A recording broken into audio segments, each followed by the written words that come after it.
Hello welcome. இன்றைக்கி எந்த படம் ரிவ்யூ பார்க்க போகிறோன்னா அதோமுகன். ஹீரோ பார்த்தீங்கன்னா ஊட்டியில் ஒர்க் பண்ணியிருந்திருப்பார். ஃப்ரெண்டோட எஸ்டேட்டில் அவர் ஒர்க் பண்ணியிருந்திருப்பார். அவருக்கு அப்போ தான் வெட்டிங் ஆனிவர்சரி வரும். அவருக்கு வந்துட்டு பொண்டாட்டிக்கு டிஃப்ரெண்ட்டாக கிஃப்ட் பண்ணணுன்ட்டு ஆசைப்படுவார். அவரும் எதோ யோசிச்சு பார்க்குறாரு.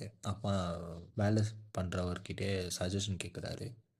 இந்த மாதிரி அவர் கேர்ள் ஃப்ரெண்டுக்கு பண்ணிக்கிறாரு. இந்த மாதிரி ஒரு இன்டர்ன் ஃபேஸ் ஆப்லேருந்து அவங்களுக்கே தெரியாமல் அந்த பிக்ஸ் எல்லாம் எடுத்து வீடியோ பண்ணி அவங்களுக்கு சர்ப்ரைஸ் பண்ணன்ட்டு அவர் சொல்லுவார். ஸோ ஹீரோ வந்துட்டு இதெல்லாம் இருக்குதுன்ட்டு ஹீரோ பண்ண பார்ப்பார் அவர் பொண்டாட்டிக்கு. அப்புறமா சில விஷயங்கள்லாம் தெரிய வருது அவங்க பொண்டாட்டி யாருன்ட்டு. அப்புறமா என்னென்ன ஆச்சுன்னு தான் இந்த படத்தோட கதை. இந்த படத்து என்ன ப்ளஸ்னா க்யூரியாசிட்டி வந்துட்டு பில்ட் பண்ணுது நல்லா. சில சீன்ஸ் எல்லாம் ரொம்ப நல்லா பண்ணியிருந்தாங்க இந்த படத்தில். ட்விஸ்ட் அண்ட் டர்ன்ஸும் ரொம்ப நல்லா இருந்துச்சு இந்த படத்தில். படம் மூடிற வரைக்கும் இந்த ட்விஸ்ட் அண்ட் டர்ன்ஸ் எல்லாம் இருக்குது அப்படியே. இந்த படத்தோட ரைட்டிங் பார்த்திங்கன்னா ரொம்ப நல்லா பண்ணியிருக்கிறாங்க. ஆனால் இந்த படத்துக்கு ப்ராப்பர் ரெக்கக்னிஷன் கிடச்சிருந்தா இந்த படம் ஒரு நல்ல கலெக்ஷன் பண்ணியிருந்திருக்கும். ஆனால் ப்ரொமோஷன்ஸ் இல்லாத காரணத்துக்குனால அவ்வளோ ரெக்கக்னிஷன் கிடைக்கல இந்த படத்துக்கு.